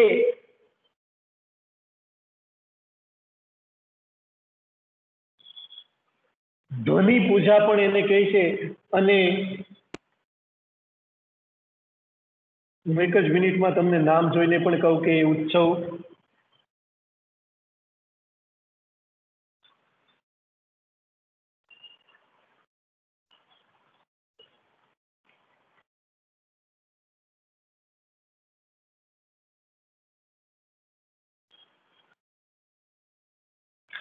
જે ઉત્સવ મોટા ભાગે કામાખ્યામાં એક કથા એવી પણ છે કે દર મહિને કામાખ્યા માતાનું જે મંદિર છે, જે એનો કુંડ છે, જ્યાં એની યોનિની પૂજા થાય છે, એની આસપાસનું જે પાણી છે એ દર મહિનામાં 4 દિવસ સુધી લાલ રંગ ધારણ કરી લે છે. એટલે એનો ટાઈમ પીરિયડ પણ ગણવામાં આવે છે. એટલે એ પૂરો થાય ત્યારબાદ એક ઉત્સવ શરૂ થાય છે અને એ સમયે મોટા ભાગે બલિઓ આપવામાં આવે છે. એ બલિઓ દેવધ્વનિ ઉત્સવ એવું એને નામ આપ્યું છે. અને એ ઉત્સવમાં પાર વિનાના બલિઓ આપવામાં આવે છે. અને એમાં આ ઘોડા એટલે માણસો, યુવાનો, અને એ બધા જ આપણે કેમ ભુવા જુદા જુદા માતાજીના છે, એમ ત્યાં આ ઘોડાઓ છે. એ ઘોડાને એટલી બધી છૂટછાટ છે. બીજું, આ ઘોડાઓ સતત નૃત્ય કર્યા કરે આખો દિવસ. નશાકારક આવા શબ્દો બોલવા એ પણ આજના સમયમાં કે ગાંજો અને ભાંગ ને એવું બધું પી અને એ સતત નૃત્ય કર્યા કરે છે. એના શરીરે આખા પેલા બલિ દીધેલા પશુઓના લોહીઓ છે. એકદમ એકાદ બલિનું દ્રશ્ય મારે તમને સંભળાવવું છે આપતા પહેલા, કે કેવી કેવી બલિઓ છે, કેવી કેવી રીતે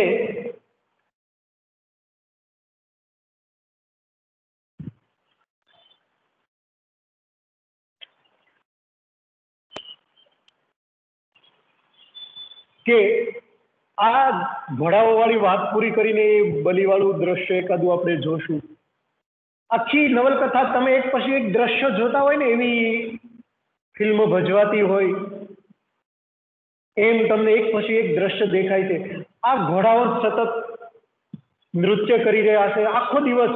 એના પરસેવો અને માથામાં નાખેલી પેલી સિંદૂર અને એ બધી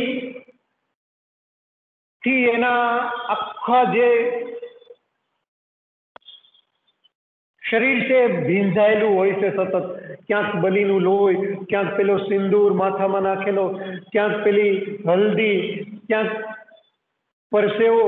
અને એને પેલા બીલીપત્રની આખી માળા પહેરેલી હોય છે. એ ભક્તો બીલીપત્ર પરસેવા વાળું થઈને લઈ જાય શુભ માને છે. એટલે એ આખો દિવસ નાસ્તા નાસ્તા કોઈ ભક્ત એના પગમાં પડી જાય પોતાનું દુઃખ દૂર કરવા માટે, તો એ પોતાના જે માળામાંથી બીલીપત્ર છે એ પરસેવા વાળું કરીને પેલાને આપે. આવા ઘોડાઓ બેફામ છે. એ નાચતા નાચતા કૂદતા કૂદતા ટોળામાં ઘૂસી જાય અને કોઈને ખતમ પણ કરી દે તો પણ કોઈ એને કશું કહી શકતું નથી. એક નોંધ લેખિકાએ આવી મૂકી છે કે એક સમયે આવા કોઈ ઘોડાએ મંદિરની પૂજા કરતી, મંદિરની સાફ સફાઈ કરતી, મંદિરનું ધ્યાન રાખતી કોઈ સ્ત્રીનું શારીરિક શોષણ કરેલું અને એ સ્ત્રીએ એ વખતની અંગ્રેજ સરકારમાં ફરિયાદ પણ કરેલી. એ કેસના પેલી વિગતો સાથે એણે થોડીક ફૂટનોટ આપી છે, પણ આપણે એમાં બહુ ઊંડું નથી જવું. પણ તમે જુઓ આ જે લોકો છે એને કેટલી છુટ્ટી છે આ ઘોડાઓને કે મન ફાવે એમ નાચી શકે છે, મન ફાવે તે કરી શકે છે. એ ઉત્સવના દિવસે પેલું ખડગ છે જે બલિ દેવાનું, એના પર એ આ સતત નાચવાથી એના પગ એટલા મજબૂત થઈ ગયા છે કે પેલા પગને કાપી નથી શકતું પેલું ખડગ પણ, અને એના ઉપર ઉભા રહીને એ લોકો નૃત્ય કરે છે. અને એ લોકો બકરા ને પોતાના દાંતથી કાપીને એનું લોહી પીવે છે. કેવું આમ આપણે રૂહાડા હલબલી જાય.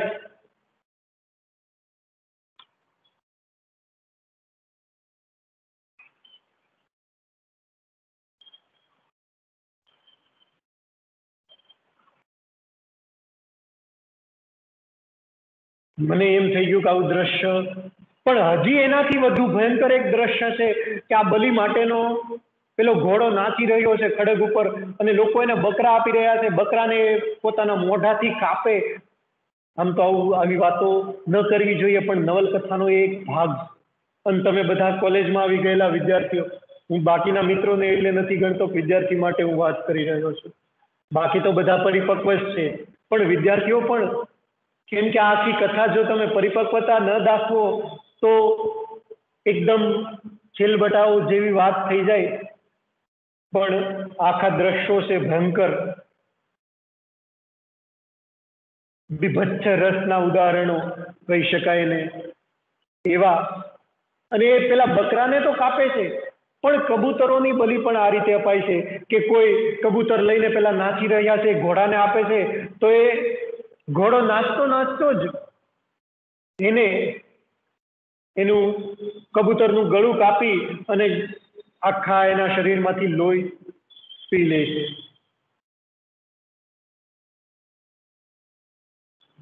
આ ઘોડાઓ બેફામ છે. એને કોઈ પૂજારીઓ કશું કહી શકતા નથી. એને કારણ કે એને આપણે ત્યાં પેલા માતાજીઓ આવે છે અમુકના શરીરમાં જુદા જુદા, અને એને કોઈ કશું ગુનાહ કરે તો પણ કોઈ કશું, મોટા ભાગે ઘણા બધા ગુનામાં જવા દેવામાં આવે કે ભાઈ માતાજી આવે છે. પેલા ભુવાઓ પણ સ્ત્રી અને પુરુષો જેને વળગાડનું નામ છે એના ઉપર બેફામ હાથ ઉઠાવે છે, તો પણ આ બધું આપણે ક્યાંય છે. પણ આસામમાં આપણે ત્યાં આજે છે, તો આસામમાં 1921 આજુબાજુ, આજથી 70 વર્ષ પહેલા કેવું હશે, તમે 70 થી 90 વર્ષ પહેલા એ વિચારો.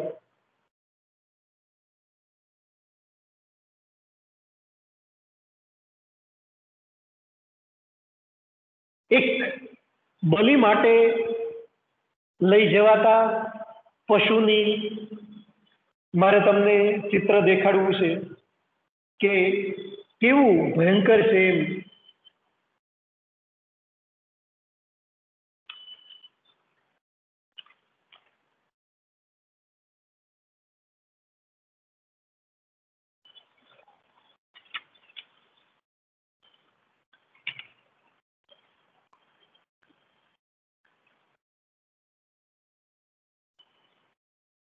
કેટલાક લોકો ગીત ગાતા ગાતા આવી રહ્યા છે અને ઢોલ વાગી રહ્યો છે, ઢોલ મૃદંગ વાગવા લાગ્યા. ભક્તોમાંથી કેટલાક લોકો વધ સ્થળની પાસે આવીને ઊભા રહી ગયા હતા. મોટા, તાજા અને કાળા રંગવાળા બકરાનું લોહી જોવા માટે ભક્તોમાં ધક્કામુક્કી શરૂ થઈ ગઈ હતી. અસહાય બકરાનો તડપતો અવાજ સંભળાયો. તેની આંખમાંથી લાચારી ડોકાતી હતી. છેલ્લા 3 દિવસથી સતત ચાલતા વરસાદે વધ સ્થળના લોહીના ધબ્બાઓને ભૂંસી નાખ્યા હતા અને ત્યાં અચાનક ખડકના એક જોરદાર પ્રહારની સાથે જ તાજું લોહી ચારે તરફ ઉછળ્યું. ભક્તોના ટોળાએ સાષ્ટાંગ દંડવત પ્રણામ કર્યા અને તાજા ગરમ લોહીને માથા પર ચડાવ્યું. એક તરફ શરીર પર ભસ્મ લગાવી મોટા મોટા મણીઓ વાળી માળાઓ પહેરી એક વિશાળકાય તાંત્રિક ઊંધા મોઢે બેસીને માથા પર બલિનું લોહી લગાવવા લાગ્યો. લોકોએ જોયું કે તે તાંત્રિક કાચા તાજા ગરમ લોહીનો ચાટી ચાટીને સ્વાદ લઈ રહ્યો છે. એક કૂતરો પણ ક્યાંકથી આવીને તાંત્રિકની સાથે જમીન પર પડેલું લોહી ચાટવા લાગ્યો. બકરાના તરફડતા ધડની પાસે લોકોની ભીડ જામી ગઈ હતી. વધ સ્થળની પાસેના માટીના ઢગલા પર ઊભા થઈને લાલ વસ્ત્ર, લાંબા વાળ અને શીળીના છાઠાવાળા એક તાંત્રિકે ઉદ્ઘોષ કર્યો, ભક્તજનો, 3 દિવસ પછી આજે આ બલિ સંપન્ન થયો. પ્યાસથી માનું ગળું સુકાઈ ગયું હતું. આવો ભક્તો, તમે બધા જ બલિના રક્તને માથા પર લગાવી લો અને સાંભળો. પ્યાસી માના મુખમાંથી રક્ત છીનવી લેનાર જટાધારીના ગળામાં ખડગથી વાર કર, એટલે જે પેલો બલિનો વિરોધ કરી રહ્યો છે એને મારી નાખવાની વાત આ બલિ આતા પછી પણ કહેવાય રહી છે. આવા તો કેટલા બલિના દ્રશ્યો છે કે જેમાં ભયંકર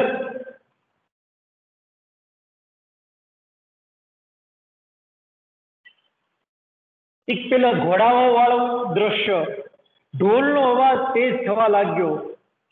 તમે કલ્પી લો, પેલો માતાજીને ત્યાં કોઈ મેળો હોય રવવાણીમાં કે ક્યાંક, સ્ત્રીઓ આલાપ કરવા લાગી. કાલીના ઘોડાએ પોતાની જીભ બહાર કાઢી. ગઈ રાતથી ભક્તો દ્વારા આપવામાં આવેલા બલિઓનું કાચું લોહી તે કેટલી વાર ગટગટાવી ગયો હોવાથી એની જીભ પરથી હજીએ લોહીના ડાઘ ગયા નહોતા. કાલીના ઘોડાના પ્રચંડ નૃત્યથી આખું મંદિર કંપી ઉઠ્યું.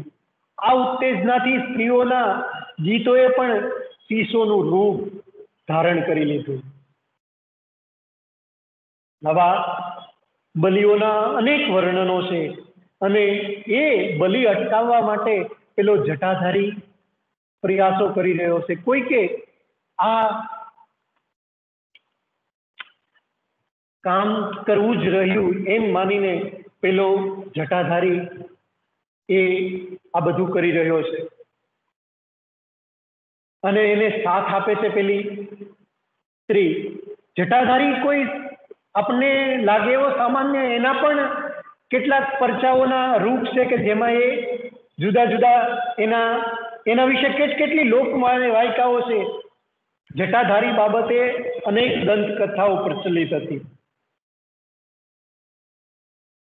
જો લોકોમાં આવું કોઈ પણ માણસ કંઈ પણ કામ શરૂ કરે એટલે એના વિશે દંતકથાઓ ફેલાવા લાગે કે એ ભાઈ આમ છે ને એ ભાઈ આવું કરી શકે છે.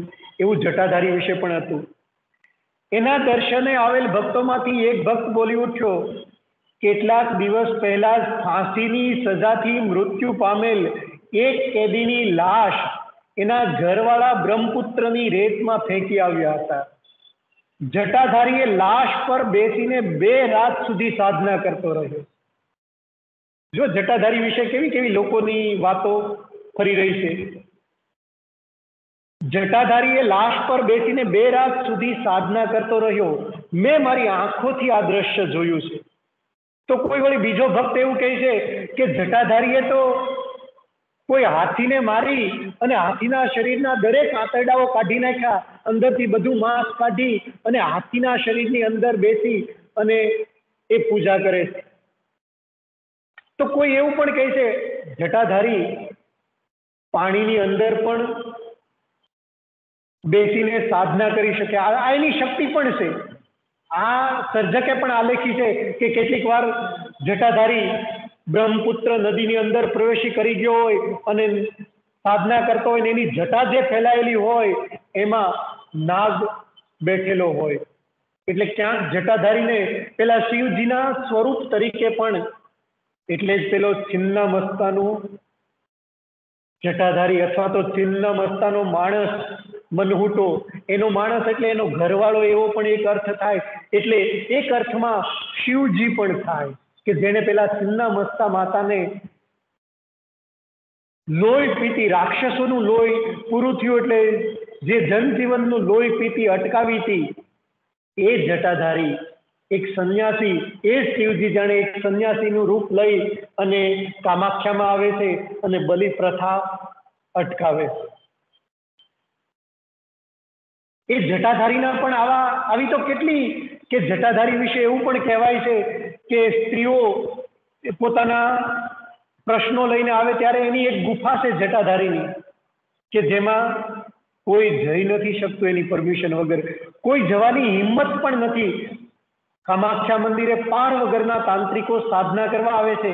એ લોકો એમ કહે છે કે જટાધારીને ખતમ કરી નાખો, પણ કોઈ એની સામે જઈને ઊભું રહી શકતું નથી. એની આંખોની એક વર્ણન જટાધારીનું પણ જોઈ લો કે એનું રૂપ કેવું છે. જટાધારીનો દેહ ધીમે ધીમે ધુમ્મસની વચ્ચેથી, આ જટાધારીની એન્ટ્રી છે, કોઈ ફિલ્મમાં કોઈ નાયકની એન્ટ્રી હોય એવી.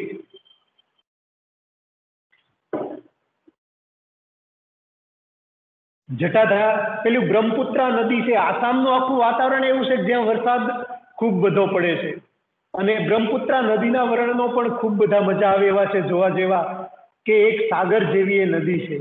એટલે એને પુલ્લિંગ તરીકે આખ્યા પુસ્તકમાં લેખકે એકાદ જગ્યાએ બાદ કરતા ત્યાં સ્ત્રીના પ્રતીક રૂપે છે.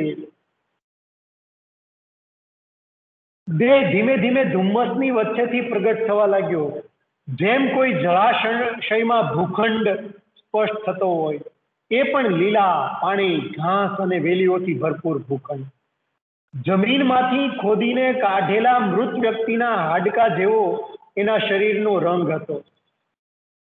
તડકો, હવા અને વરસાદને અવગણીને જંગલો અને પહાડોમાં રખડવાને કારણે એના શરીરનો ચમકતો રંગ જૂની રાખ જેવો થઈ ગયો હતો. કાટ ખાધેલ લોખંડ જેવો એની જટાઓનો રંગ હતો. ગાલોની ઉપરના ખાડામાં ઊંડી ઉતરી ગયેલી આંખો જોઈને એવું લાગતું હતું કે જાણે ધારદાર ચપ્પા વડે બંને ખાડા બનાવ્યા હોય. લોકો વધુ વખત એની ધારદાર તીખી નજર સહન નહોતા કરી શકતા. તે જેની તરફ જોતો હતો તેના શરીરમાં એક પ્રકારની ધ્રુજારી ફેલાઈ જતી અને આ ધ્રુજારી કોઈ શસ્ત્રથી કરેલા જખમ જેવી કષ્ટદાયક લાગતી હતી. આવો જટાધારીનું રૂપ છે કે જે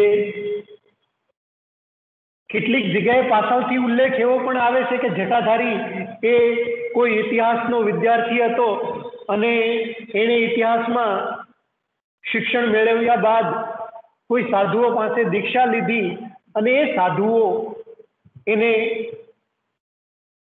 કામાખ્યા મંદિર લઈ આવ્યા. વિંધ્ય પર્વતના એ સાધુઓ હતા, જ્યાં કોઈ ગુફામાં રહીને એ સાધુઓ સાથે આ જટાધારીએ સાધનાઓ કરેલી ગુપ્ત મંત્રો સિદ્ધ કરવા માટે. અને એ સાધુઓ કોઈ સમયે જટાધારીને આ કામાખ્યા મંદિર લઈ આવ્યા અને એ સાધુઓએ જે બલિ આપી એ જોઈને આ જટાધારીનું મન બદલાઈ ગયું અને ત્યારબાદ એ અહીંયા જ આ બલિ પ્રથા રોકવાના પ્રયાસો એને શરૂ કર્યા. અંતે એમાં સફળ પણ થયો. એના માટે એને પોતાના શરીરના કેટલાક અંગનો ભાગ પણ બલિ તરીકે આપવો પડ્યો, પણ એ સફળ થયો બલિ અટકાવવા માટે. એટલે એવા વર્ણનો પણ એના છે કે જેમાં એનું રૂપ આવા જુદા જુદા એ એક રહસ્યમય સાધુ હોય એવો સતત છે. એક રાતે અચાનક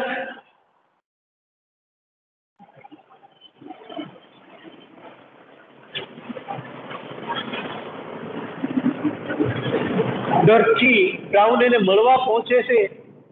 એ મંદિરની ગુફામાં બેઠો છે, દરવાજો બંધ છે. ડરથી જેવી દરવાજા પહોંચી તો અચાનક આપોઆપ દરવાજો પણ ખુલી જાય. એટલે આવું તંત્ર મંત્ર જાણનારા માણસ છે.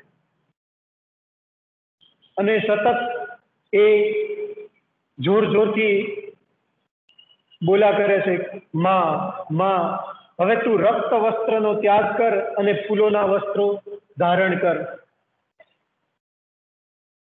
બીજું, કેટલાક સામાજિક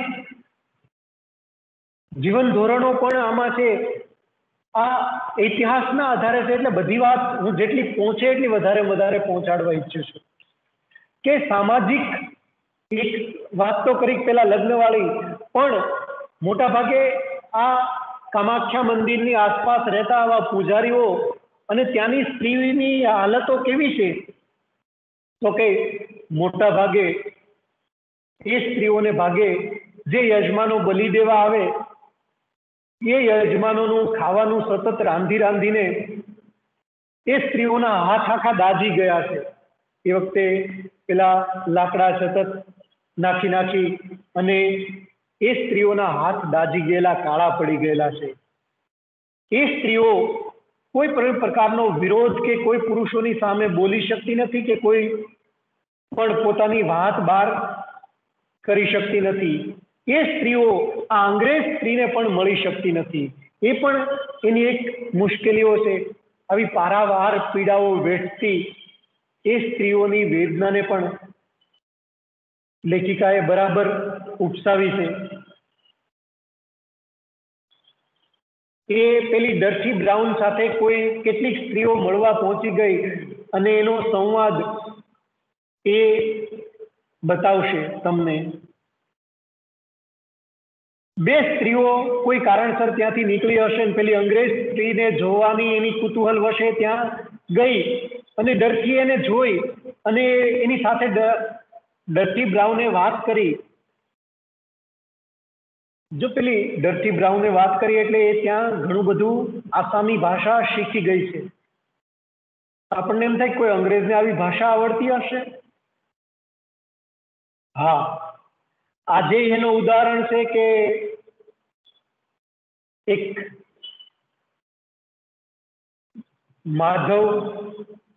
માધવપુર નામની જગ્યા પોરબંદર પાસે આવેલી છે અને પોરબંદરથી કે માધવપુરના એ રસ્તા ઉપર એક હનુમાન આશ્રમ છે. ત્યાં એક સાધ્વી રહી છે જર્મનીની. મારો મિત્ર પોરબંદર બાજુનો છે, પછી છેલ્લે એના વિશે કદાચ તમને વધુ કહી શકે કે સાધ્વી છેલ્લા કેટલાય વર્ષોથી હનુમાનજીની પૂજા કરે છે. જર્મનીની સ્ત્રી છે, ગોરી સ્ત્રી, જેને આપણે અંગ્રેજ કહીએ કે વિદેશી કહીએ, એવી સ્ત્રી છેલ્લા કેટલાય વર્ષોથી એ આશ્રમ ચલાવે છે. તમે ત્યાં જમવાના સમયે જાઓ તો મફતમાં જમાડે પણ છે. એટલે એટલે સ્પષ્ટતા કે કોઈ અંગ્રેજ સ્ત્રી કે કોઈ બીજી ભાષાના માણસો આપણી ભાષા શીખી શકે તો હા, અંગ્રેજ સ્ત્રીએ આ ડર્ટી બ્રાઉને અસમી ભાષા બરાબર શીખી લીધી છે અને એ પેલી બે બ્રાહ્મણ યુવતીઓ સાથે વાત કરે છે. ત્યાં પેલી સ્ત્રીઓની પરિસ્થિતિ કેવી હશે એ ખ્યાલ આવશે. ડર્ટી એના હાથ જોયું ને એ ચોંકી ગઈ. તમારા લોકોના હાથમાં આ બધું શું થયું છે? કઈ વસ્તુના ડાઘ થયા? બંને સ્ત્રીઓ પોતાના હાથ સાડીમાં ઢાંકવા લાગી. પણ પેલીએ કીધું, બતાવો કઈ વસ્તુના ડાઘ છે? એટલે પેલી સ્ત્રીઓએ ના છૂટકે બોલવું પડ્યું, અમે રસોડામાં ચૂલાની પાસે સતત રહીએ છીએ તેથી આવું થયું છે. કેમ કે યજમાનો સતત આવ્યા કરે છે બલિ દેવા અને આ લોકોએ સતત રસોઈ કરતી રહેવાની છે. રસોડામાં ચૂલાની પાસે પેલી અંગ્રેજ સ્ત્રીને તો આ નવાઈ લાગે છે. જી હા, યજમાનો માટે ખાવાનું બનાવીને અમારા હાથ, જી હા, 60 થી 80 માણસોનું ખાવાનું અમારે દરરોજ બનાવવું પડે છે. 60 થી 80 માણસોનું રોજ રસોઈ બનાવીને પેલી સ્ત્રીઓના હાથ દાજવાથી કાળા ને રાતા લવ જેવા થઈ ગયા છે. અને પેલી ડર્ફીએ કીધું કે લાવો હું તમને એના ઉપર ટ્યુબ ને એવું દવા આપું, પણ એ ગભરાઈ જાય છે અને પેલી સ્ત્રી કોઈ પુરુષ આવી જાય છે એને કહી દે છે કે ચાલો ઘરે જતા રહ્યો, નહીતર તમારો ખેર નથી, અને એ ત્યાંથી જતી રહી છે. હવે રમજાનભાઈ જોડાઈ ગયા એનો અર્થ હું સમજી ગયો. મારે 2 જ લીટી વાંચી સંભળાવવી છે અંતે. અને એક નાનકડી વાત કે માનવ બલિ આપવા માટે પેલા તાંત્રિકોએ કીધું કે માણસે ભક્તએ પોતાનું લોહી આપે તો માતાજી 1000 વર્ષ સુધી લોહી પીધા વગર શાંતિથી રહી શકે. એટલે પેલો જે જટાધારી સંન્યાસી લોહી પણ ક્યાંનું, તો કે કાં તો પોતાના હૃદયમાંથી અથવા પોતાની નાભીની નીચેના ભાગમાંથી કાઢેલું લોહી હોવું જોઈએ. એટલે પેલા જટાધારીએ પોતાની પાસે રાખેલું ચપ્પુ કાઢી અને પોતાના નાભી પાસેના ભાગમાંથી એક માંસનો કટકો કાઢી અને કમળમાં લઈ અને માતાજીને ધર્યું, જેથી આગળના 1000 વર્ષ સુધી બલિ પ્રથા માતાજી લોહી વગર રહી શકે. અને એની પાછળ ઘણા બધા એના ગુરુકુળના ને બધા વિદ્યાર્થીઓ, કોટક કોલેજ ને ગુરુકુળ કોલેજના વિદ્યાર્થીઓ જોડાયેલા હતા, એને પણ એ કર્યું. બસ, થેન્ક યુ રમજાનભાઈ. ઘણી બધી વાતો તો ખૂટે એમ જ નથી, પણ તમે આ પુસ્તક કોઈ પણ રીતે મેળવીને વાંચશો તો તમને ચોક્કસ કેટલાય બધા, તમે કોઈ ફિલ્મ જોતા હોય એવા દ્રશ્યો અનુભવાશે. તમને એમ થશે કે તમે એ સમયના કામાખ્યા મંદિરના દર્શન કર્યા. ખૂબ ખૂબ રાપર કોલેજ, એના પ્રિન્સિપાલ અને રમજાનભાઈનો કે આવો એક આખો ક્રમ તમારા માટે, વિદ્યાર્થીઓ માટે એને ઊભો કર્યો કે વિદ્યાર્થીઓ પ્રશિષ્ટ કૃતિઓથી પરિચિત થાય. અમે પણ આમાંથી પ્રેરણા લઈને કંઈ આવું કરવા જઈ રહ્યા છીએ કે અમારા વિદ્યાર્થીઓ ગુજરાતી ભાષાની પ્રશિષ્ટ કૃતિઓથી પરિચિત થાય. કેમ કે આના વિડીયો તો અમે એને શેર કરી દઈશું યુટ્યુબમાં, પણ એ આયોજન ક્યારે સફળ થશે ખબર નહીં, પણ અમે એવું ઘડી રહ્યા છીએ. ખૂબ ખૂબ આભાર રમજાનભાઈ અને બધા મિત્રોનો, જે લોકો જોડાયા, સાંભળ્યા. આભાર ભરતભાઈ. બહુ જ શાંતિથી તમારી પ્રકૃતિ મુજબ ધીરે ધીરે રે મના ધીરે સબ કુછ હોય, આમ બહુ મજાની આખી વાત થોડી બહુ જ સંવેદનશીલ હતી, થોડી ગંભીર હતી, અને બહુ જ એક અધિકૃત વ્યક્તિ તરીકે, એના અભ્યાસી તરીકે આખી વાત તમે મૂકતા ગયા. સર્જકનો પરિચય પણ વિશેષ રૂપે આપે કરાવ્યો. એક આરંભે વિડીયો પણ બતાવીને પોતાની વાત મૂકી. હું મારી વાત મૂકું એ પહેલા ભરતભાઈ મકવાણા કંઈક પૂર્તિ કરવા ઈચ્છે છે, તો હું એમને કહું. બીજા ભરતભાઈ છે, હરેશભાઈ પણ છે. કેટલીક વાતો એવી પણ હતી કે જે હું રજૂ ન કરી શક્યો કોઈ સંકોચ સાથે, એટલે હું તમને કહું છું પુસ્તક પાસે જશો તો જે બધું પ્રાપ્ત થશે. જી જી જી. હરેશભાઈ ને કંઈ પૂછવું છે? કોઈને કોઈ પ્રશ્ન હોય કે પ્રતિભાવ આપવો હોય તો જરૂર આપી શકે.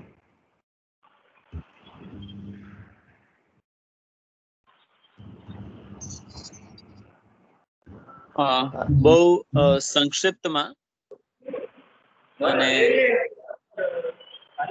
બહુ સારી રીતે ઘણા બધા પ્રસંગોથી આપણે અવગત થયા, અને ઘણી બધી એવી બાબતો હતી જે અમાનવીય કહી શકાય. તો લેખકનું કાર્ય જે હતું ત્યાં એને લખાણ કરીને સફળ કર્યું. તો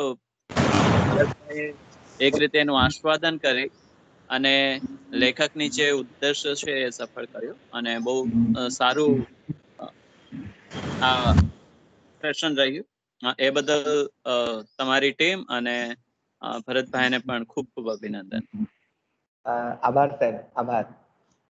સાહિત્યકાર સમાજને જુએ છે. સૌથી પહેલા આપણે એ જે સમજીએ છીએ, સાહિત્યની વ્યાખ્યા અને વિદ્યાર્થીઓ સમક્ષ મૂકીએ છીએ, ત્યારે સાહિત્ય એ જીવાતા જીવનના પ્રતિબિંબ તરીકે આપણી સમક્ષ જ્યારે આવે છે, તો ઘણીવાર એવું થાય કે ગરવા રૂપ તો આપણી સમક્ષ ઘણા આવે, પણ ભરતભાઈએ આજે એક એના વરવા રૂપને પણ આપણી સામે મૂકી આપ્યો છે આ કૃતિના પરિચય કરાવીને.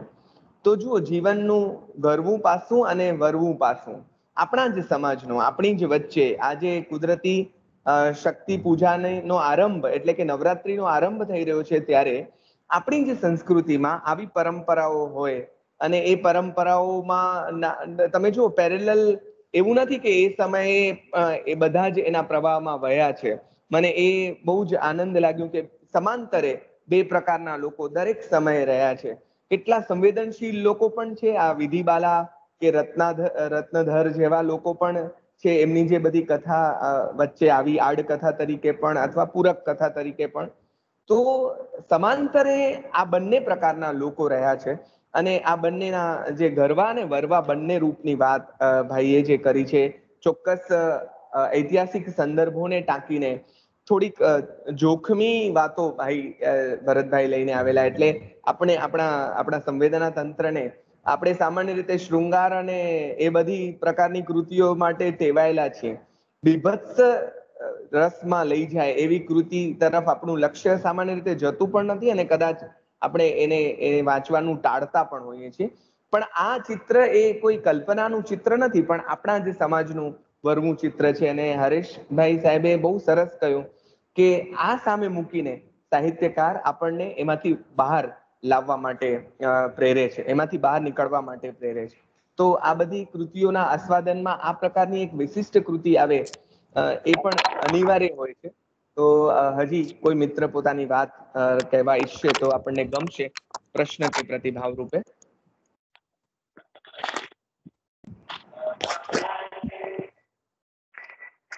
યસ, બીજા ભરતભાઈ.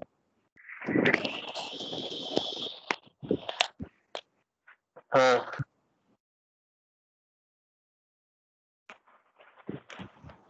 હા રંજનભાઈ, જી, તમે કઈ કહેવા ઈચ્છો છો? પેલી વાત તો ખૂબ સરસ આયોજન ને શુભેચ્છા આપી. ફરી એવી ઈચ્છા ખરી કે તમે આ રીતના સરસ આયોજન કરતા રહો, એ વાત રજૂ કરવાની છે.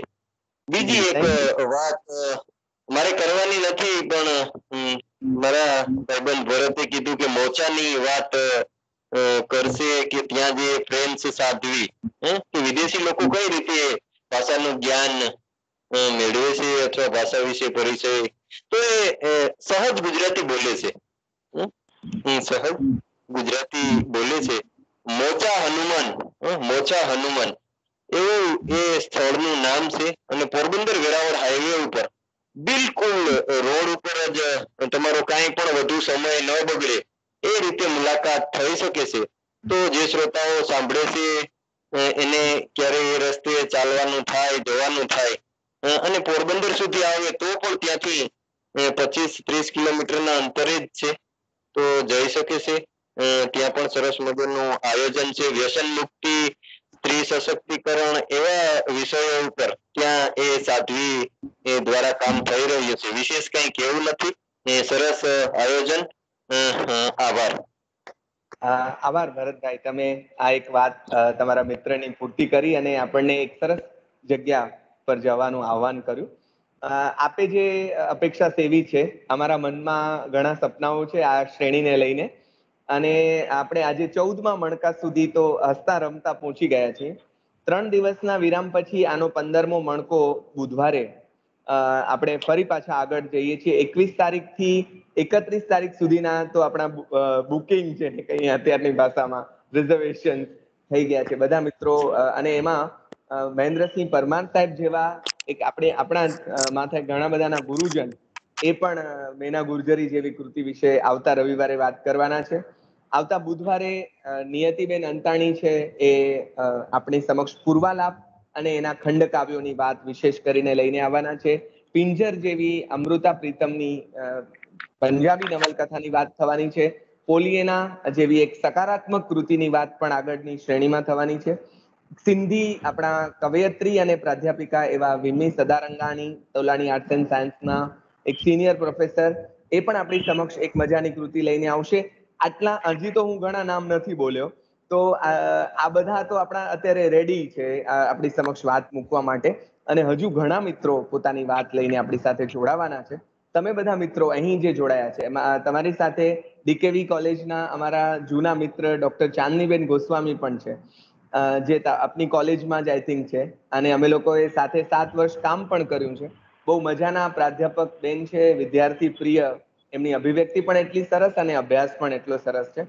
તો અમે આશા રાખીએ કે ચાંદનીબેન પણ આ શ્રેણીમાં આવીને વાત કરે, અને બીજા મિત્રો પણ, આપની કોલેજમાંથી અન્ય મિત્રો પણ, આપણે એકબીજાના પૂરક બનીએ. આપણે કોઈ હરીફ નથી બનવું, પણ એકબીજાના પૂરક બનીએ. યસ, એવું આપણે કોશિશ કરી રહ્યા છીએ.